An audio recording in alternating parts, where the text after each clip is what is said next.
back to Native Strength. I'm your host, Hyapatia Lee, and I'm glad you could join us. We're going to continue the journey around the wheel of life that we started in our last episode. Now, you may remember that the wheel of life is the most basic and important medicine wheel on the Native Strength path. By dancing around this wheel, we can open up our intuition, transform our current existence, and reach ascension. The last episode, and the one you're about to watch, will prepare you for the third step on this dance, where you will begin to see the future. This medicine wheel is the key to understanding all of the other medicine wheels. When you know the meaning of all of the directions, all the other wheels will make much more sense to you, and you will be able to do even more amazing things. It's just like learning to read the circles the aliens use to communicate in the movie Arrival. A tremendous amount of information can be shared in just one medicine wheel, but you must learn the key first. It's just like with any map. The key will show you what the symbols mean. The Wheel of Life key shows you what the directions mean. And this is integral for understanding all of the other medicine wheels and the teachings that they represent.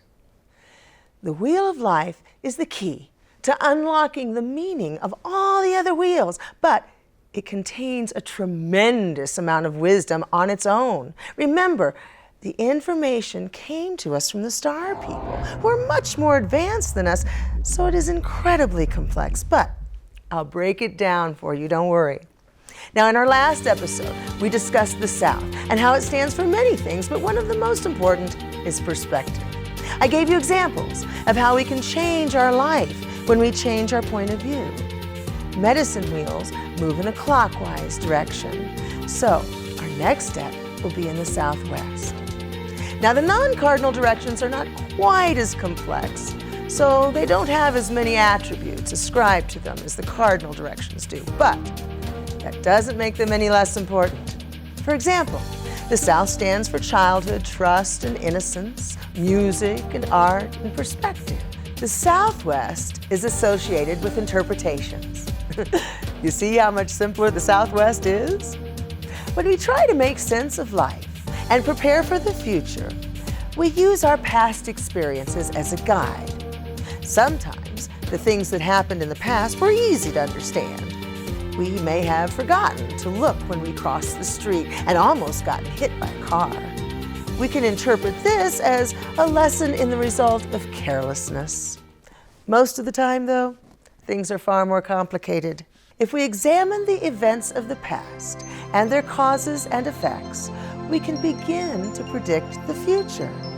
Using the example above, we could foresee ourselves being hit by a car if we fail to look before crossing the street on a regular basis. That one's pretty obvious, but even more complex predictions can be made when we take the time to examine how we have interpreted events in our lives. This episode about the Southwest will help you to examine how you interpreted events in the past in order to get a more accurate view of what may come next in your life. It's in this direction that we make sense of life. Our experiences give us thoughts. In the example above, the thought may be, wow, I should have looked before I stepped in the street. These thoughts form into ideas like, it was really stupid of me to not look before I crossed the road. These ideas merge to form an opinion, like, I can be forgetful sometimes. Once we have formed several opinions, we begin to develop a belief. Perhaps after several simple mistakes, we may have decided that we're absent-minded. These beliefs evolve into belief systems, which validate the beliefs that we have already formed. Maybe we have noticed others like us who make similar mistakes and decided that all people who are of a certain sex or a certain profession are prone to distractions. When we bond with others that share the same belief system, we feel validated in our assumptions. We tend to make friends with those who believe the same things that we do. These friends often become support groups.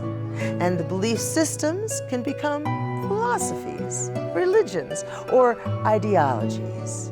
And if we're not careful, these can trap us. As life changes and we gather more information, we need to adjust our thinking. People who don't change along with their environment get left behind.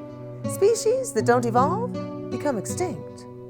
A happy and successful person changes in order to adapt to a new environment or situation. Most changes happen gradually, so we may not even be aware that there's been a change. Over time, many minor changes may have taken place and gone by unnoticed by us because we were busy and surrounded ourselves with people who agreed with our opinions. When something isn't working out in life, it may be because something has changed that we didn't notice. To examine the beliefs we have made based on how things were in the past requires the willingness to question our ideology. Now, this is much easier said than done. It often requires strength to go against the crowd that we have become comfortable with, our friends, and sometimes even our family. To rethink a basic philosophy involves questioning what we have become comfortable with. People avoid things that make them uncomfortable. It's human nature to feel as though something bad may happen as a result of questioning what was once considered to be fact. People often shut themselves off from things that they are uncomfortable with and unfamiliar with, and things that they don't understand out of fear. They avoid these things so that they can maintain their illusion of comfort. Now, new experiences are required for learning and growth. It's through new experiences that we challenge our complacent thinking. On some level, new experiences will happen to us, whether we seek them out or not, albeit at a slower rate. Be aware, though, that if you are complacent for too long, the universe may send you a bully to catapult you forward against your will. This is another complicated lesson covered in my book, Overcoming Bullies, that will be covered in later episodes. So, we are basically forced to grow, whether we want to or not. The only choice we have in the matter is whether to resist and possibly invite a bully, or to embrace change. Native strength is all about actively seeking growth. In our last episode, we examined the South and how it stands for many things, including our perceptions. Despite how we may feel, life does not happen to us. It happens for us. Problems are opportunities to learn and grow. Now, I know that's hard to see it that way when we're stuck in the maze of life, surrounded by struggles, but with practice, we can learn to see problems as guides in how we should navigate through life.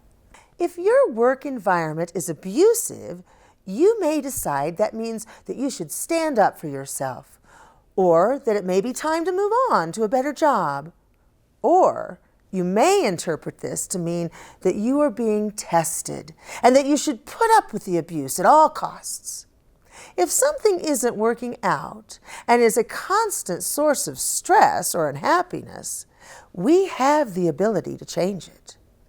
If we don't seek out new experiences or new ways of dealing with problems, we can become complacent and stagnant. We've got to face our fear of the unknown. If we allow our fear to cripple us, we'll never challenge our interpretation and our beliefs. Growth is impossible without new knowledge, a good learning environment, and an open mind. If we don't grow, gather knowledge, and pass it on, we're wasting our valuable time here on Earth. Life is too short for complacency.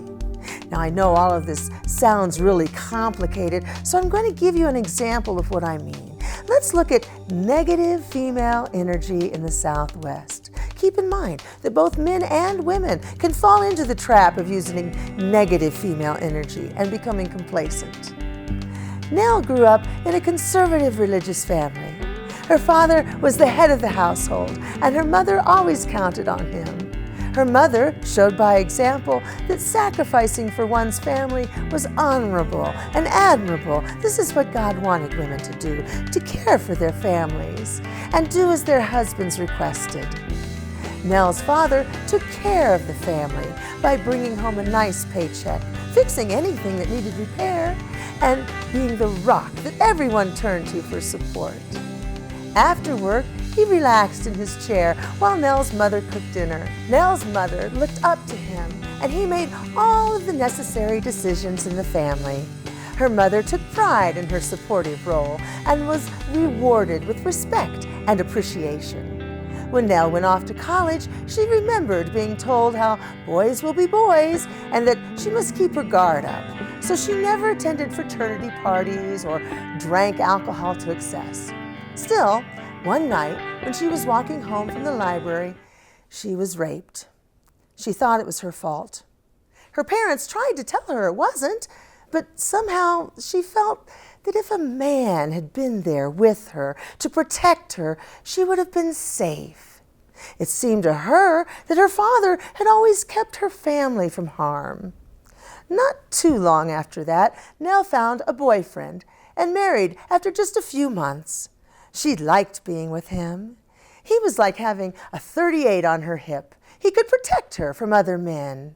She took pride in preparing nice meals for him and making the house a comfortable home, just like her mother had done. This felt right to her and made her feel good inside. Months passed, and things started to get a little rough. She told herself it was her own fault the first time her husband lost his patience with her. After all, he had been working overtime for several days and was probably just tired. The second time, she blamed the alcohol. They had been celebrating and probably had too much to drink. She probably shouldn't have said what she did that pissed him off. Next, it was his disappointment over not getting the promotion at work, the stress of the bills, the noisy neighbors, anything to keep from placing blame where it belonged, squarely on the shoulders of her abuser.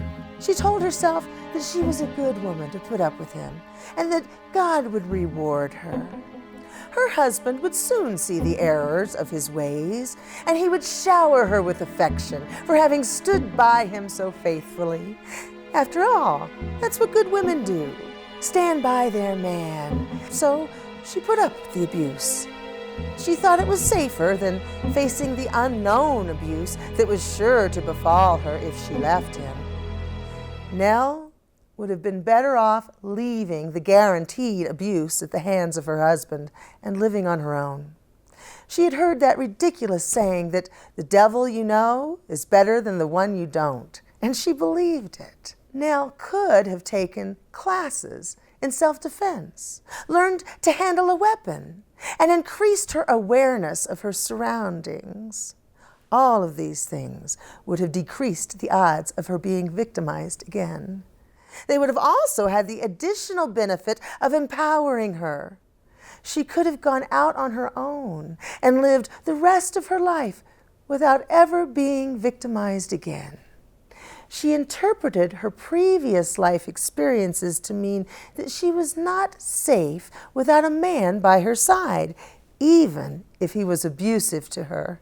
It was the negative energy of the Southwest that kept her complacent and from challenging her previous interpretation of life. Now let's look at the positive female energy in the Southwest. Again, both men and women can use positive female energy. Polly had a curious mind.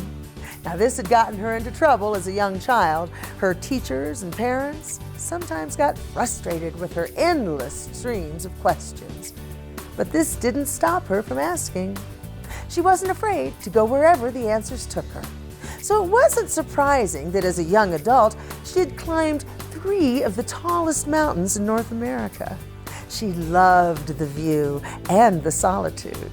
She loved people too, of course, but it was only when she was at the mountains that she could see the world stretched out before her.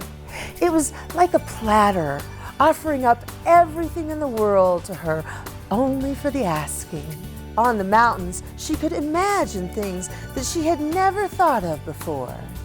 She saw not only how things were, but how things could be. And she wanted to make the world a better place. It was there on the mountain that Polly got the idea for her business. It was a passion, something she loved, but she knew it would bring joy to others too. She didn't have a clue as to how to begin, but she was eager to start her journey. She began with research, learning everything she could about her subject and business world. While she was learning, she began networking. She went to new places, saw new people, and made many contacts that taught her more than she could have learned through research alone. When the time was right and she was ready, she reached out to these same people to begin her business. This helped her to get her company off the ground. And it wasn't long before she had a few employees and a steady stream of customers. When things went horribly wrong and the water main broke over the holiday and no one was there to help, she did all of the cleanup work by herself. She didn't expect others to come to her rescue. She knew this was her responsibility, and she handled it like a trooper. People respected her work ethic and integrity. Her employees followed her example. Now, her honor wasn't just limited to how she treated her employees. She showed her customers appreciation, and when they weren't satisfied, Polly made things right. Because of this, people kept coming back. Word spread in the community, and her business grew. When the business was too big for her to handle by herself anymore, she recognized this, and she did something about it. She realized that at some point, a highly successful company will surpass the ability of one individual to oversee all operations, and this didn't throw her off balance. She didn't try to hold on to the idea that she could manage it all by herself when other businesses of its same size were never managed by one individual. Her research had taught her these things, and she never stopped learning. You see how Polly was willing to change and adapt to the situation, no matter what it was? She didn't expect the same answer to solve every problem. Polly sought out people she could trust, and she delegated some of the responsibilities so that things ran more smoothly, and her business continued to grow. Still, when someone was sick or an emergency arose, she was not beyond fixing it herself, even if it was unclogging the toilet or pulling the weeds. She never asked any of her employees to do something she wouldn't do herself. They appreciated and respected her because of this, and continued to reward her with their loyalty and hard work. Now let's look at the negative male energy in the Southwest, which can be seen in both men and women. Nathan was a great football player. He excelled in high school and got a scholarship to college. He made all conference, but didn't get into the NFL. Nonetheless, football taught him a lot about the strategies of life and the way the world works. He learned that it was a matter of overpowering the other guy before he overpowered you. There were rules, of course, but his mantra was to do whatever it takes to win. When his best friend and he both liked the same girl, his buddy asked her out first and eventually married her. Nathan felt like he should have made the first move. He decided it was a kill or be killed world out there. He wasn't going to make that mistake again. When his boss started cutting his hours back at work, he knew what was coming. He had seen this before. If he wanted what he had deserved, he knew that he had better take it now while he had the chance. He started stealing money from the company. A little bit here, a little bit there. After all, the boss was probably skimming off the top too, right? It would never be noticed. Since he knew he was going to be fired, he made no extra effort at work and began to come in late. It wasn't long before the boss called Nathan into his office and told him he had no choice but to let him go. Nathan flew into a rage. He accused the boss of all kinds of horrible things. He even got right up in the boss's face. The boss's temper got the best of him, and he swung at Nathan, giving him just what he wanted. Soon, security was called, and Nathan was escorted from the building. Nathan's lawyer settled with the company out of court, and Nathan got a nice settlement, just as he had hoped for.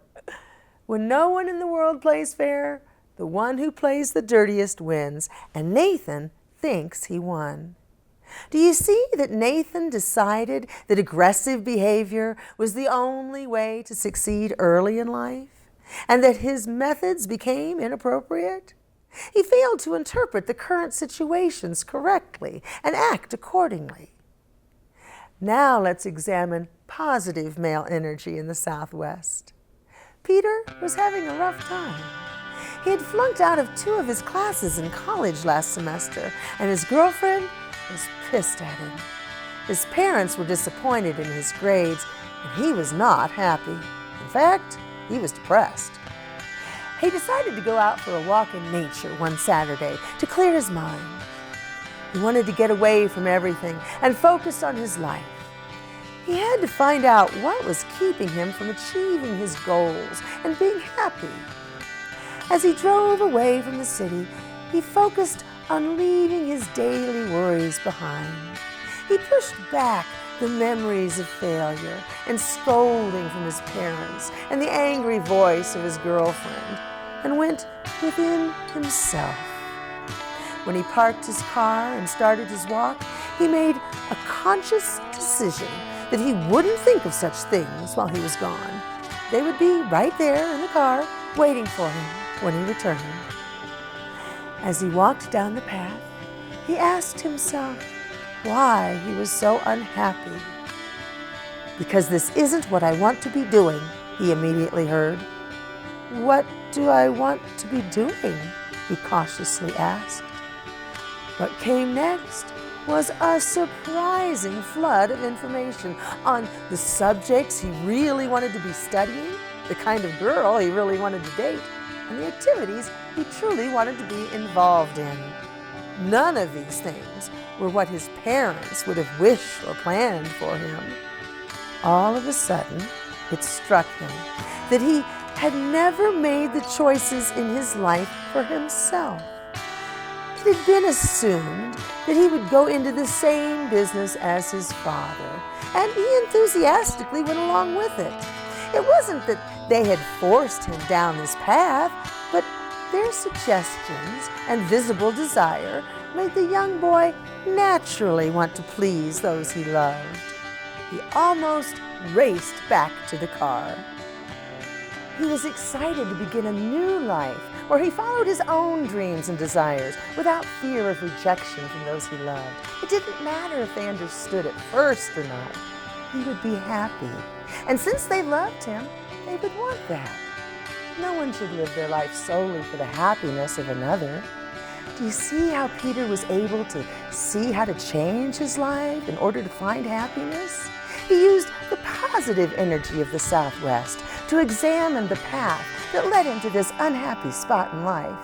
He interpreted that he had naturally fallen into a pattern to please those he loved, and that this could be changed. He placed no guilt, blame, or shame on anyone involved, and faced his fears when he decided to follow his dream. This is the positive energy of the Southwest. So, in the last episode, we looked at the South, perspective. We first have to get a clear perspective that looks at life from all directions. Today, we examine the Southwest, interpretation. Once we have a clear view, we can interpret what we see. We can change our point of view and get above our own personal labyrinth to reinterpret our world. We don't have to be a cowering Nell or a nasty Nathan when we are not afraid to examine other ways of getting our needs met. We can be like self-aware Pete and courageous Polly We can take control of our life and redirect our path toward the future we really want. These are the first 2 steps on the wheel of life. It's important to point out that the South also stands for our childhood, trust, and innocence. So, we must change our perspective to get a clearer understanding of the world if we want to grow. This is what it means to dance the wheel of life. We take these steps to examine our behavior, learn better ways, and evolve as human beings. If we change our perspective and then adjust our interpretation of the world, we have taken the first 2 steps in this dance. Our next step is intuition.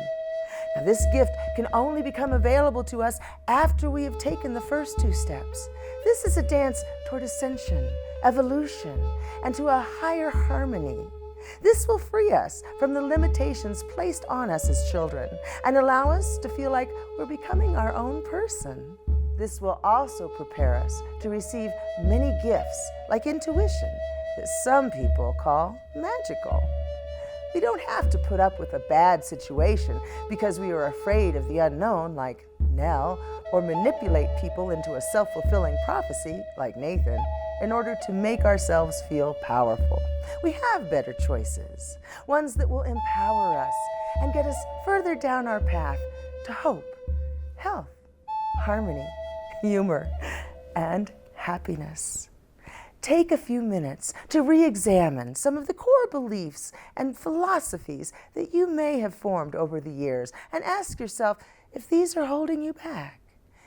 Is it possible that a fact about life changed over time while you were busy living?